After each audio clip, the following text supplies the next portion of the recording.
Hello and welcome back to the Bygone Times. I hope you're doing well. Today we have this antique gunpowder flask, and we'll talk a little bit about its age and authenticity in a while. But first, let's just talk a little bit about the vessel itself. Flask like this would have commonly been used in the 19th century, mid 1800s or so, particularly during the muzzle-loading era. So you'll see, Civil War movies and reenactments, and even photos with where the soldiers have flasks, sort of like this, or during that era, at least. This is made of at least brass, probably some copper involved.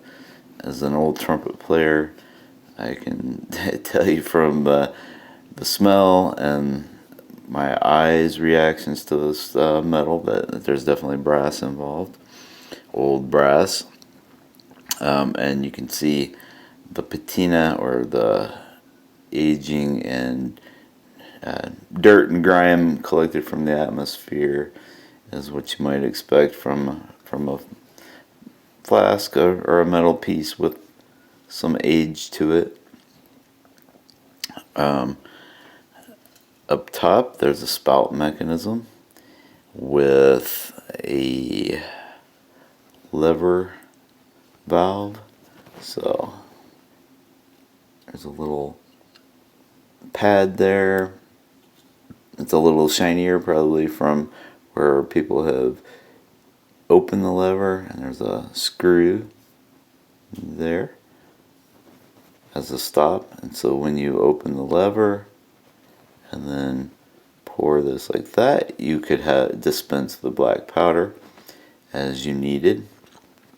So they were used for maybe muzzle loaders, also percussion cap rifles and pistols, before self-contained cartridges or bullets became the standard for use in firearms. So would have most likely held black powder, black gunpowder, to store it safely, and then dispense it in measured amounts as you would need for,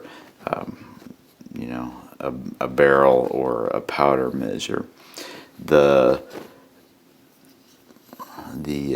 latch here, or the valve and the spout, are going to be probably non-iron, non-sparking metal, to try to reduce the chances that you ignite the powder as you're opening the valve or dispensing the powder. You don't want that to happen. It can be pretty dangerous. And this one is kind of fancy, so this might have been meant for more than just being out in the field for hunting or for war or whatever. It might have been a gentleman's flask, a sportsman, maybe an officer. I'm not an expert in those kinds of rankings or anything. So as you might imagine, there are collectors of this type of item from the 19th century, particularly Civil War era, and particularly with the kind of fanciness that's there. The original patina, which you can see both on the body here and around the brass collar, and it's in nice condition overall. Looks like it's had some use. There's some wear, like on that thumb pad and here on the nozzle. Now this doesn't have a maker's mark that I can find, so often would be found some sort of an imprint in this area near the lever or the nozzle, or perhaps on the butt of the flask. I haven't been able to find anything. Sometimes when I look here, using the camera, I can see more. I think those are just, notches and little dents and things that have occurred from wear over the years. But some possible makers would be Batty Bartram and Company, American Flask and Cap Company, or even Dixon and Sons, which was based in Sheffield, England. Couldn't find anything though, so it could be any of those or someone else. And sometimes you'll see a logo or some initials or a stylized mark, and I'm not familiar enough with the stylized marks to know. It's possible there's something on here that I'm just overlooking. You can see the little brass screws holding the collar in place. Anyway, to talk a little bit about the provenance of this particular item.